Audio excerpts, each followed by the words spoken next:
Hello, everyone, and welcome back to the I Hate Marketing podcast. If you're new here, this podcast is all about why I hate, but also love marketing, as well as my experience as a business owner. I've had 5 businesses now, so I feel like I have tons of experience to give. But in today's episode, we're actually going to be covering switching your business to an omni-channel marketing approach. Now, some of you might not know what omni-channel marketing is. It's kind of a concept that we're all familiar with in the sense that we know what it is, but we just didn't know that there was an actual name for it, which I feel like is kind of common, honestly. But this idea to cover this actually came to me yesterday when I was talking to my boyfriend about the new Instagram change. So I'm filming this on July 6th. So that's what I'm talking about when I say the Instagram change. It's when they came out and said they're no longer a photo sharing app. So I was kind of explaining to him just how stupid this change is and how important it is to be on different platforms. Just because it's just goes to show you can't rely on just one platform anymore, or you never really been able to.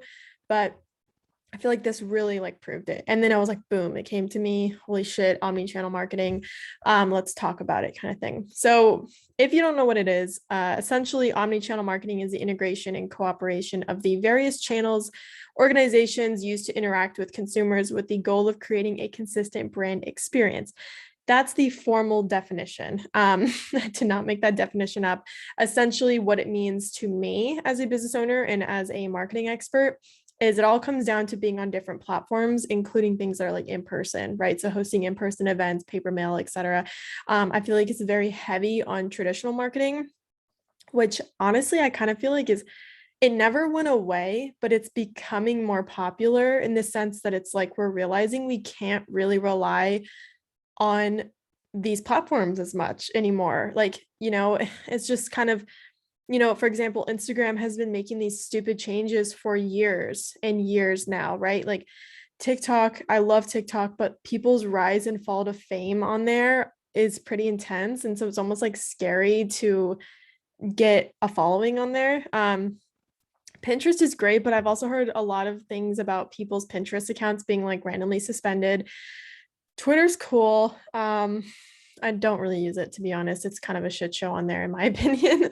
And then obviously LinkedIn has stayed the same. So I don't know. I just feel like the big ones that people use to get clients are kind of just proving to be not very reliable. So I want to really talk about, why omni-channel marketing is so important. And then I'd like to dive into some specific examples.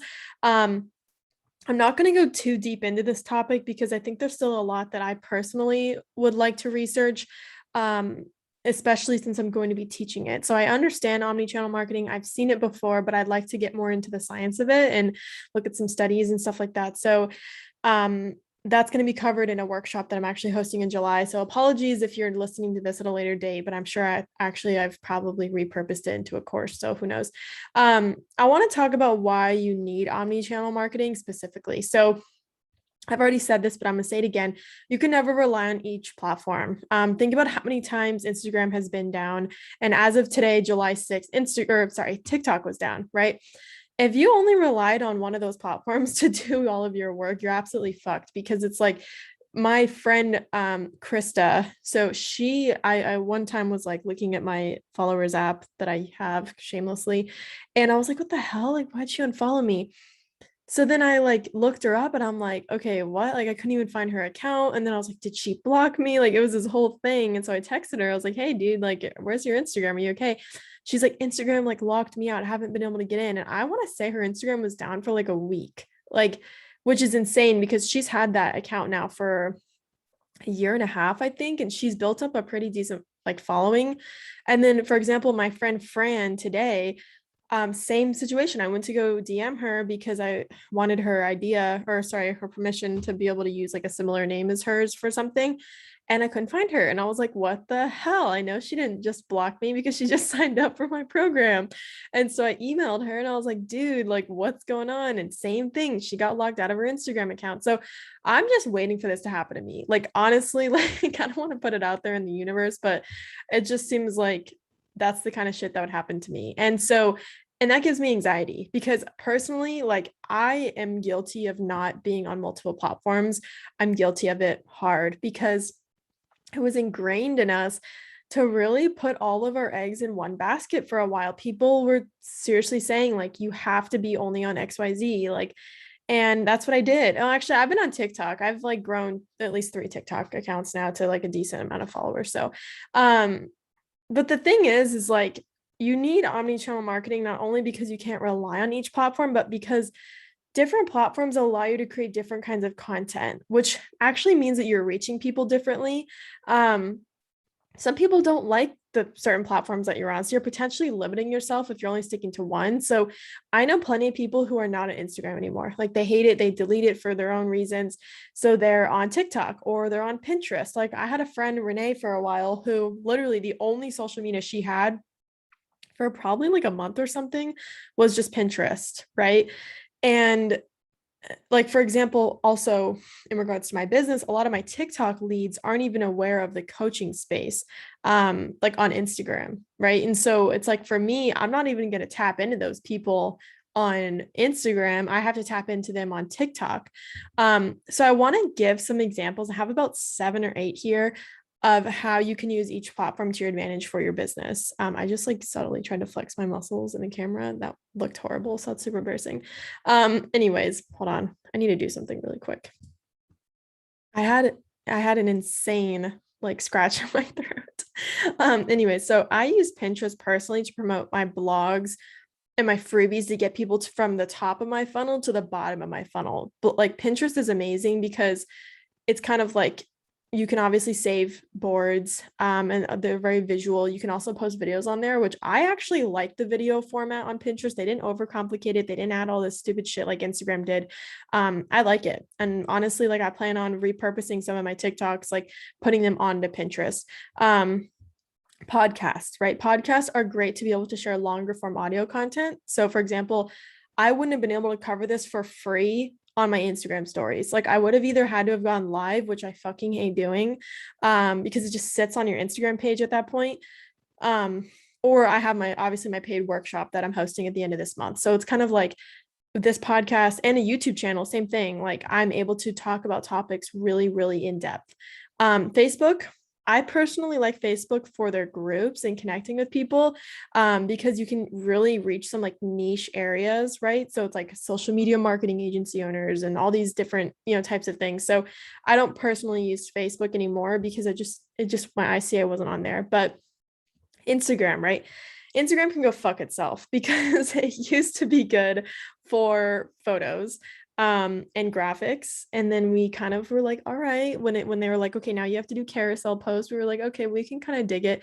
And then all this video shit is just like been ridiculous. So at this point, their best selling feature is their DMs, because no other platform has such a powerful DM platform like they do, essentially, like in my opinion. TikTok is, I don't even know why I'm even giving you guys a breakdown right now, but this is just like my opinion on each platform and what I personally like think of them, right? So TikTok is amazing because it's quick content, even with the new 3-minute video format, which honestly I actually like as well, because it's like not as much effort as a YouTube video, but not as annoying as an IGTV video, and their algorithm is like scary good, but it's so nice as a consumer and a business owner. So they did a good job of like catering to both ends of the situation, right? Twitter, I don't personally use it. I'd be interested to know who here has had experience with Twitter and if it's been successful for you. Like I'm open to admitting that I don't know enough about Twitter because I just don't use it, and I've never ever been told that my ICA is on there.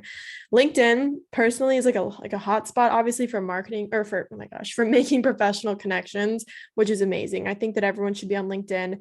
It's kind of like almost like a verification button, right? But I also would like to point out, if you are claiming on Instagram and other social media platforms that you have certain credentials and your LinkedIn doesn't properly reflect that, or spills the beans that you actually don't have those credentials, you're in some deep shit. So I recommend just being honest with everyone and not lying about your experience, because that's super shady. Two things I'd like to talk about are in-person events and storefront businesses. In-person events are going to be the wave. I think I said this in the last podcast, that they are a great way to connect with people in person, especially because people are craving personal, like human contact. So I recommend adding that into your omnichannel, marketing strategy. And then the storefront business thing, if you have the capital. So for example, I have my CBD business. It's been a long time coming with that project because when I started it, I was in the middle of a move, and then I moved and I didn't have any of my inventory for about 2.5 months. And then I got extremely burnt out with my other business. And then I didn't have more money to invest in it because it costs money, obviously, to do these things, but it also costs money to pay the bills. So now it's July, and I'm slowly working on it. I'm just trying to be patient. So, anyways, I would love to have an in-person store for that business as well as Golden Vera. But if you have the capital, and or even not even, so let's say like a co-working space, right? Like if you go to a co-working space, that's a great way to market your business. Especially I know like WeWork offices, you have signs outside of the office, so that could be a great way to do it. So that's kind of like a little bit about each platform, in my opinion, and how like each platform serves a different purpose, which then serves a variety of audiences. That's where I was going with that, is essentially, if you listen to that all the way through, my point was saying that like because each platform is different, you're reaching people who like to consume that type of content, was really what I'm trying to say. Instead of just focusing on Instagram, which is like reels now at this point, which everyone hates. So here's the thing about omni-channel approaches, is you can't just repurpose your content and call it a day. Like there actually has to be a strategy with each platform, but this is all going to depend on your specific business and what you want to provide. So I'm going to quickly break down my omni-channel marketing approach, like my strategy. If you're not interested in this, I recommend you just don't even listen to the rest of this episode. I'm going to talk about it for a hot minute, and then I'm moving into flexibility as a business owner. So maybe skip if you don't want to hear it. Instagram currently is where I make most of my leads, right? Like is where I get most of my leads. I essentially use this as my website at the moment, which I know I shouldn't. And please don't come for me because I already have a show it template. I already have it all planned out. It's just like actually doing it. I'm making the time, but I store all my juicy info and all my leads there, as well as my most hard-hitting content, I feel like. But once I get my website set up, I'll be housing my podcast with show notes, links to my products, my applications, my blog, free trainings, like everything will be on my website instead. And what's great about a website is it just doesn't get randomly taken down unless you stop paying for your domain name or it gets hacked. But that's why you should have website security in place. So now, I used to have a free Facebook group, but I phased it out because my ICA just wasn't spending a lot of time on there, but some people do. So it's all about doing the research and figuring out what works best for your business. Pinterest is where I save business ideas, content inspiration, as well as promoting my blog and my podcast.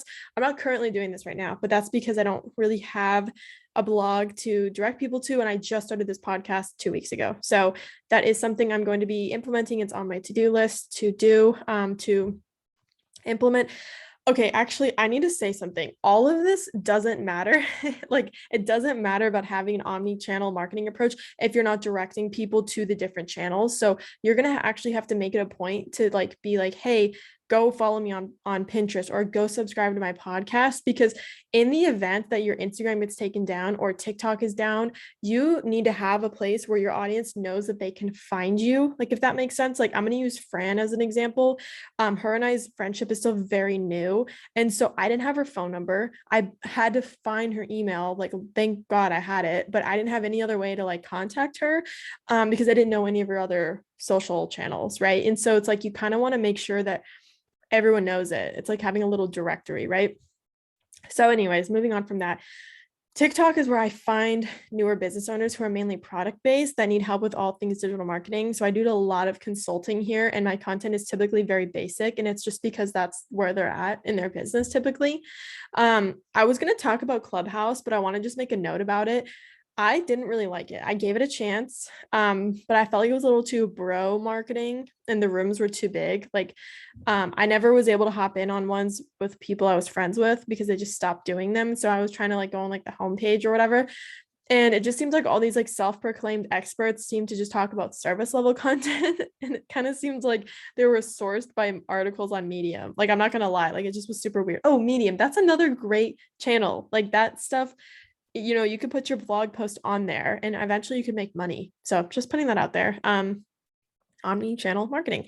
So Clubhouse just wasn't my vibe, but I'm not saying there isn't potential there, but I am interested to see. I might start to kind of keep an eye on them because again, with this whole Instagram thing, I want to see where people go if they decide to go anywhere, because I've seen a lot of people discuss, okay, here's what we're doing going forward. Let me, like, they're basically saying, okay, here's how we're going to conform to Instagram, which I kind of don't really like. Like, I'm not going to lie, it's a little bit of a turnoff because it's like, you should be teaching your clients to not rely on just one platform instead of teaching them like, oh, well, instead you're just going to have to start posting more reels. It's like, that's just kind of unrealistic for a lot of people. So I don't know, I just kind of like urge people to get creative because it's just like you could start something new, you know? Now here's my biggest tip with starting with an omni-channel approach. You really need to be patient and you need to go slow because it's going to kill you if you try to do it all at once. It's all about sustainability. Like I said, my website's not done. My Pinterest is not fully set up yet. TikTok has been a thing. I have over 3,000 followers. It's growing, but it's not my main priority right now because I have to come up with the content ideas first and do the research. And same with LinkedIn. So just start small, start, slowly posting stuff, like coming up with ideas. So let me kind of give you how you can start, right? If you're mainly on Instagram right now, here's what you can do. Write down all the platforms you want to be on and can see yourself on. Do your research on each one and decide if that platform like purpose aligns with what you want for your business, right? So don't be on Twitter just because you think you need to be on it. Like if you know that Twitter could be good for you, yes, go ahead, do your research, but don't be afraid to also look into platforms that aren't social media. When I say this, I mean like having a membership or having a course platform or a video platform where you can host trainings and videos. Again, this all could be a website or a YouTube channel, but I'm going to give a specific example, and this is going to be about my friend Becca. So I'd be interested to see if she even listens to this. But she posted on her stories today being like, hey, what kind of Instagram content do you guys like to consume? IGTV, Reels, whatever. And she's like, I'm having to figure out a way to put all my stuff on there.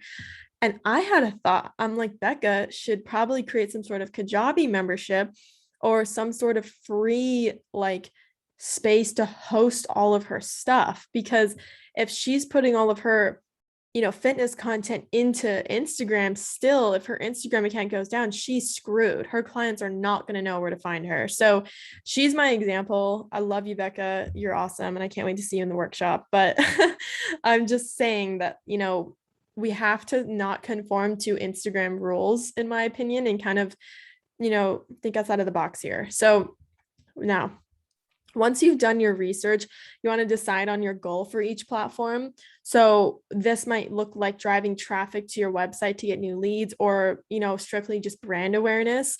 Or like how I said, Instagram, I use it for like validity of my, like who I am as a person. I'm like, hey, I have this following, this is my content, whatever. Each platform should serve a purpose and you should write that down.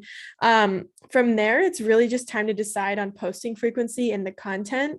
So keep in mind that posting frequency won't make sense if you're doing a website or in-person events. So like when I say that, obviously I'm talking about social media to be deciding content, posting frequency, but for your website, you can still be deciding what you want to be putting on there. If you want to be attending in-person events, do your research, put them on your calendar, like tell people that's what you're going to, get people's phone numbers and emails, like build, oh my God, I don't even know why I didn't mention this, but build an email list. Holy crap. Because if you were to get only your most active subscribers on your email list and your Instagram account goes down, you could send out an email and say, hey guys, Instagram is down or whatever, I got like banned, go ahead and find me here. So this is why having all those different platforms is important. But I want to quickly pivot into staying flexible as a business owner. So something that I'm noticing is COVID changed a lot, obviously, but I wasn't aware of how things were being done in the online space before January of 2020. Okay, that's actually kind of a lie. I was on it, but not nearly as much as a business owner as I am now. So here's kind of what happened, right? January and February were like pretty normal, I think. Like looking back, March was when we went down into like immediate lockdown status, right? Businesses started closing. I don't know about you guys, but I started getting a lot of people canceling their services with me in March and April as well. But then it was like people started rushing to start these businesses, right? So that created a demand for business coaches. And then businesses were needing to get creative on social media, which created a need for online service providers. And so it was kind of like all of a sudden there was this huge need for everything, right? Which was kind of nice. It created a very lucrative space. Here's the problem. Things are opening back up. Okay. People, or they have been at least for a month now, at least, in California and all those other states and stuff. People are not on social media as much. They're not at home. They're on vacation. They're partying. They're spending time with family. And I saw a lot of people saying like, oh, the fall will be better, but it's not going to be better because people want to make up for the holidays that they missed with their families last year. And so in my opinion, we are going to have to completely switch everything for probably the next year and a half going forward. People have a lot of time to make up. People were severely like emotionally and financially damaged by what happened, like the quarantine and the lockdowns and everything. And it's like people lost their businesses and people lost family members. And so I just personally think that things are not ever going to go back to normal. Like they're never going to go back to the way that they were because people's needs have changed and they have these like, and I don't want to sound all dramatic, but it's like, it really is true. Like people have all these like emotional scars from what happened. Right. And so here's the other thing that comes to that is trends are coming and going faster than we can even keep up with. And we've seen this in the fashion industry as well. Like I'm not a fashion expert, so I'm not really going to go into detail about it, like that part necessarily, but they're basically saying at this point, trends used to be like seasonal. Trends used to be, then they become monthly, then they're becoming like bi-weekly. And at this point, trends are only lasting for a matter of days. And what's happening, they're saying, is the fashion industry is going to be focused on personal style as opposed to people following trends, right? I think that it's going to be the same with like the business industry personally. I think that your ICA's needs are constantly changing and the trends and the needs of people are constantly changing. So it's like, there's never going to be like predictable. I mean, that's not true. Like there is predictable trends in the sense that like AI is like a new thing and, Instagram might be phased out. Those are big macro trends that I feel like are predictable, but these micro trends like 10K cash months and people needing certain services, like those are all going to come down to your specific ICA. So I know I kind of like, got off track with the whole omni-channel marketing approach, but I just feel like I needed to talk about that. So I'm actually going to wrap up this episode, but I have one more thing I like to say. If you're listening to this in July, before the end of July, I am going to be hosting Omnichannel Marketing for Dummies, which is going to be a workshop. I believe it's going to be at least 90 minutes long, very hands-on, and we're going to be discussing omnichannel marketing, how to implement it, what it is, very hands-on specific strategies, answering questions. So I'm super excited for that. Please stay tuned. If I don't have my landing page up and ready yet, go ahead and DM me. If you're listening to this after July and you want access to it because it's going to be recorded, go ahead and DM me because I'd love to give you access. So that's all I have for today. I'm excited. I finished my first 3 episodes, which means I'd really, really like to start interviewing people, having guests on the podcast.